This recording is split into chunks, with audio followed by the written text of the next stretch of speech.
Alright, we're back. A few minutes delay. So we got the bag off. It's down there now. So this is the stupid bracket they got. See what size it's supposed to be? Left side clutch. Great, it's on the wrong side. So, some dumbass put button head Allen bolts under here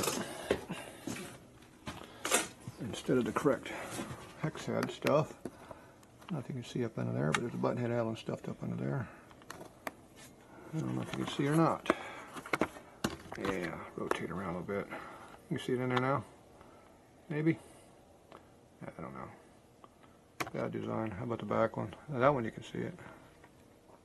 So anyway, the only way to tighten that up is with the Allen, because if you look inside the tire up over here, which is really hard to see, especially when the light goes out. See how it has just it threads in the inside strut? There's no nut. So you can't tighten it. You have to tighten it from the Allen side. And a regular Allen's too long to be in there, so you have to make a short, stubby Allen to tighten it up. And it would take forever. And only a dumbass would do that. Now the reason a dumbass did that was because probably they had button head Allens holding the whole fender on. And they just reused the hardware that was there instead of putting hex head that would work good. Or drill holes through here so you can have access to putting a bullet Allen through there. All the things that could have been done that would be better than this piece of crap. And look, here's more shit falling apart. So I'm going to let the customer deal with this. It's his bike, he can do that. I ain't wasting my time on that. Okay, I went ahead and loosened up the wheel and moved it forward again.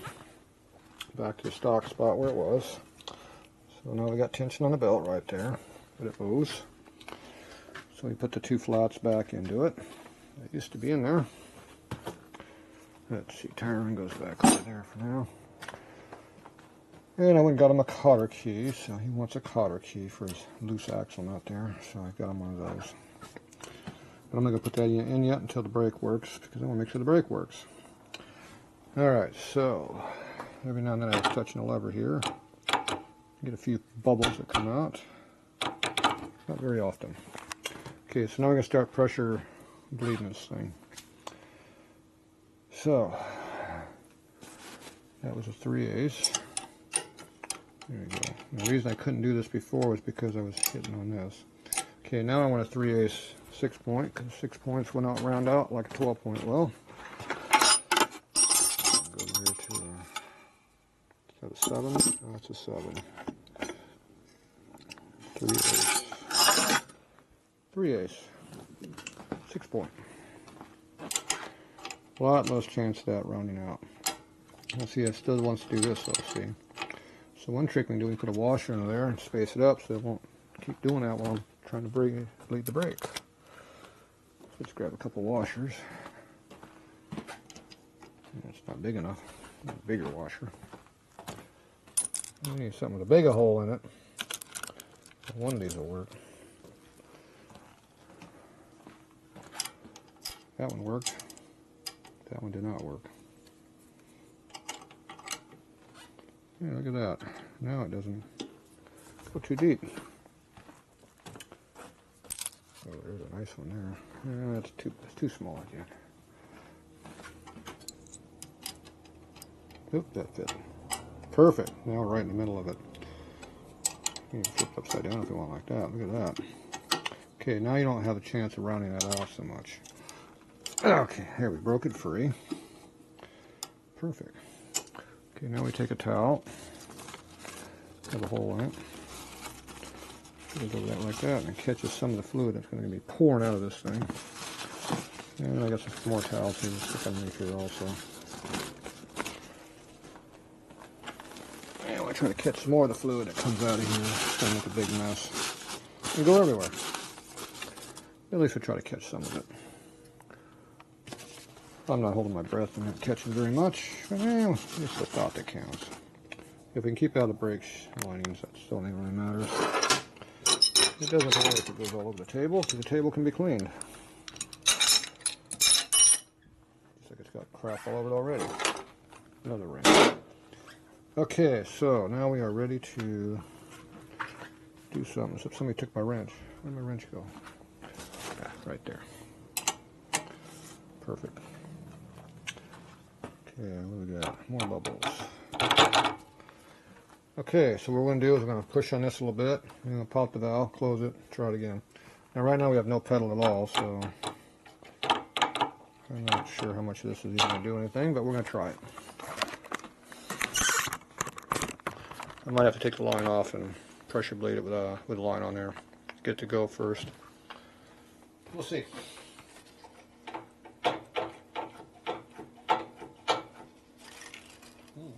I heard bubbles. And we got a small amount of fluid came out. Let's see if I put this over here in my way. Then you can see what's happening. And if we time it just right, we can squirt it all over the camera. That'd be fun. That'd be special. Okay, get about 3 or 4 shots, and ooh, look at all the air coming out of there. I don't like it that way. My finger's getting wet. Yep, screw it. That didn't work very well. Okay. Make sure you do not close the valve. I mean, let the pedal up until after the valve is closed. 1, 2, 3. Do it again. Squirting juices. I'm holding the pedal down this whole time. I'm just waiting. It's just residue pressure in the line, air pressure. All that nasty air is coming out. Okay, and we close it. Let the pedal up. Give it 1, 2, 3.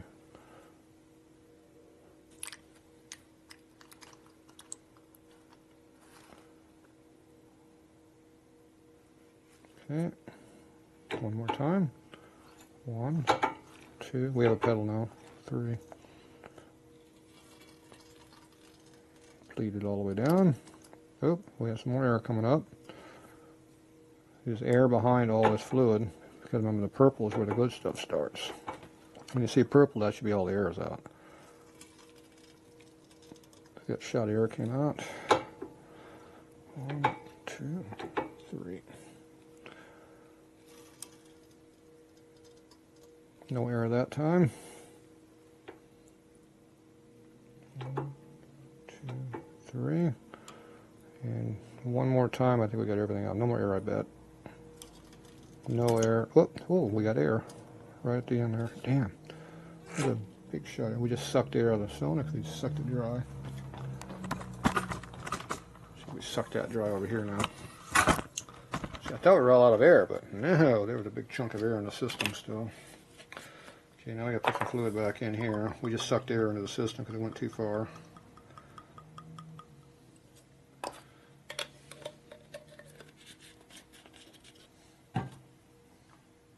Air should come out pretty quickly right here because it's right nearby. Get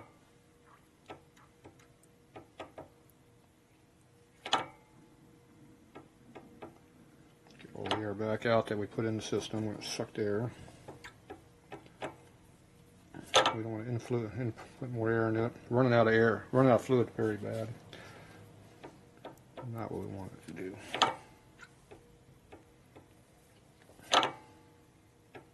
So you're getting the fluid popping up under the pedal. That's good. You want to see that.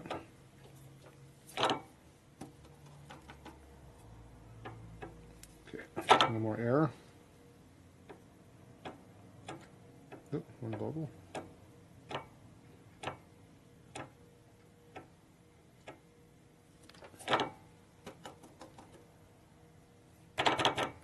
Oop.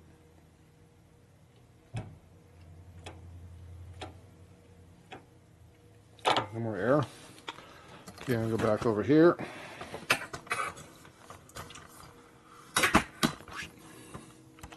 We're bleeding all over the table over here. We are putting a lot of fluid on the ground. In this case, on the table. Some more towels here in a minute. Start using our towels now because we're making a big mess. Okay, so now, let me get the towels there. Okay, 1, 2, 3. Ooh, we got a big shot of air came out of there. 1, 2, 3. 1, 2, 3. Clean fluid. 1, 2, 3. One more, full blast. No air at all. Okay. 1, 2. So I'm going to put pressure on it, do a half a bleed.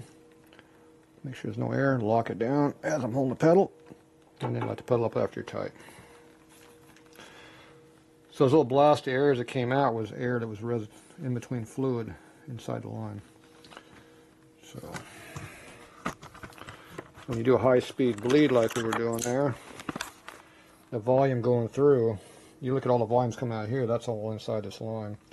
It'll actually catch an air pocket and shove it up the line. Now air pockets are things like where brake switches are. Whether there's a 90 degree or especially if there's a dip in the line, the air will stay in there and the fluid will go underneath it. When you have a high-speed push, it's just so much volume going through so fast, the air doesn't have time to separate, it shoves the air up the line. So we shoved the air all the way up the line, and then it popped out. That's how we got this spit. Okay, so we went through almost another full thing of fluid. So look how much of a higher spurt we got going now. See, it's shooting about this high right now. If you got air in the system, it won't do that. It has to have pressure in the backside or it won't do that. So that's really good there. See, I'm not pushing real fast, just lightly. So when you see that, it's good. Plus, this pedal is really hard, so it doesn't move at all. So the brake should work also when we jack the bike up. We'll see if it's working. Come on, get back in there. Oh, dumbass, I forget how to use this damn camera. Okay, so now you got a big mess back here now. Somebody made a big mess. We need more paper towels. I didn't bring enough.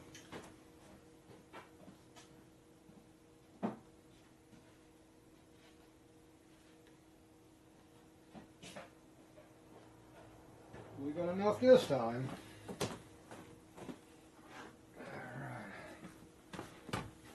Garbage can. I bought a big stack and I got the garbage can. Okay. I hate brake fluid on my hands too. So we got a nice big pile of fluid everywhere. Start by cleaning your tools off. That's very important.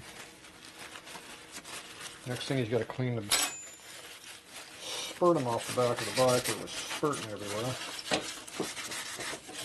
Because that might have been some dot 3 or 4 and they're not 5, which means it eat the paint up. In powder coat. It doesn't eat up instantly, but it does eat it up. Fresh paint will eat it pretty quickly though. Okay, spurties clean up. Okay, now we pick up our paper towel here. And if we were lucky, nothing went in the brakes.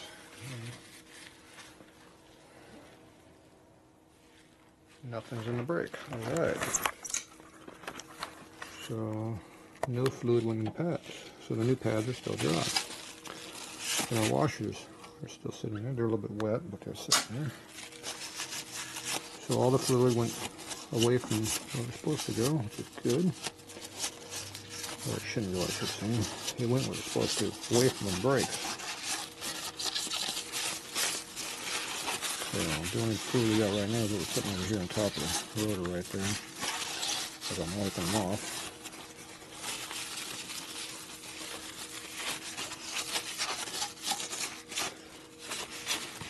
And this bike, whatever's clean is where it's at. Got fluid all the way up here too. It went everywhere. Yeah. One of these. Grab a fresh one. If you have any fluid on it, that means you found a new wet spot. Nice and dry. Good sign. Nice and dry. That's a good sign. Ooh, a little gooey.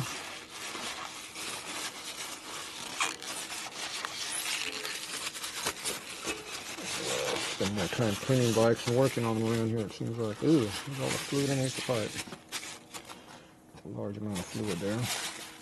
Okay, now this here has a large amount of fluid under here. If my hand didn't have fluid on it before, it does now.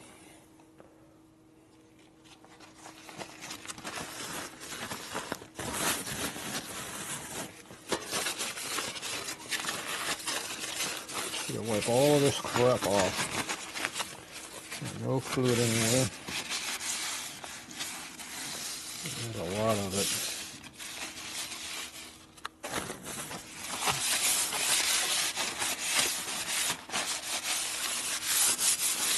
Anybody asks how I get things so clean? I clean stuff. Because if you don't clean it, it gets dirty. If you don't clean off all your stuff, every time you touch something, you get dirty again. See, I'm still dirty.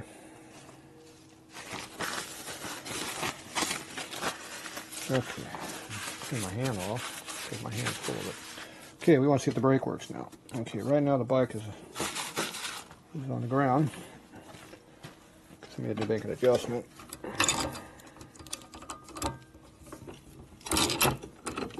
Okay, so we go like this. Back the bike up. There we go, enough to get your hand under there so you don't pinch your fingers. That hurts when your fingers get wedged in between things in the tire. Okay, it rotates. New pads are dragging slightly. Okay, so we're going to go over here and hit the brake. But I cannot do that and hold the camera. So we're going to have to move the camera and hit the brake by using a pedal over here. And we need to clean up mass cylinder and put a lid on there and fill this up before we do that. Otherwise it spurts it up everywhere. We don't want to be spurting it up anywhere. Okay, I usually fill them about 1/8 inch from the top. That way when you make a big mess when you put them together, see it's about 1/8 inch from the top. Now when you stick this in there, it's going to probably overflow. Because there's a big air pocket right there. Ooh, look at that, it did not overflow. Betcha. Okay, make that, you put that so you can see it. Very important. And we got the screws right here. And the Allen wrench. Okay. See a little fluid coming down the front there. Because somebody overfilled it. At least we know it's full of fluid, right?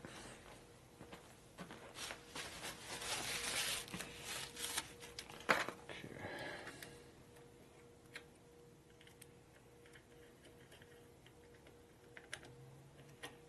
Come on, get started. It doesn't want to start. There it goes. Basically, the amount of torque you can put with this is probably more than you need. What I do is I tighten up until I see the rubber spooch a little bit. Or until I think it's tight enough. That's pretty tight. This is a whole rubber, so it's not spurting out like they normally would. Now you can keep tightening that thing up as much as you want. All it's going to do is push the rubber out and then leak. It'll also bend the cover, which means it'll leak, and you also strip the threads out and it'll leak. Coming on there is, it leaks. So enough under to make it tight, no extra. Okay, now I'm going to see if our brake works. So we're just going to spin it like that. Make sure it releases cleanly. So I'm holding the wheel like that. It's going up, up, up, up, up. You want to make sure the pad's pulling back each time without driving.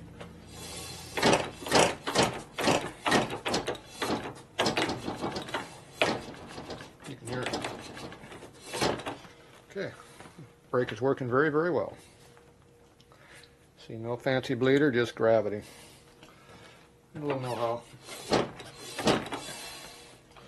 And the wheel turns nice and free in the back. It's not dragging. And if it was dragging, there'd be something wrong. That white amount of stuff is the new stuff yet, and the pads will wear themselves in, obviously. If it was dragging much at all, I couldn't turn this thing at all. So all that's going to wear itself in as it works. So one or both of these pads are probably tight. Both are tight. These new pads completely fill the caliper. There's no room. They're tight. They're made too thick. Okay, so now I can go ahead and I can bend the tab over here for the cotter key because we're done. Ooh, look at that nice split in the sidewall there, huh? The customer likes that. Tell him his tires are bad. See, he wants me to waste my time by putting old tires on a bike. Oh well. his call. Okay, so there you go. That's how you do the brakes. So we'll get this big mess cleaned up. We'll be back.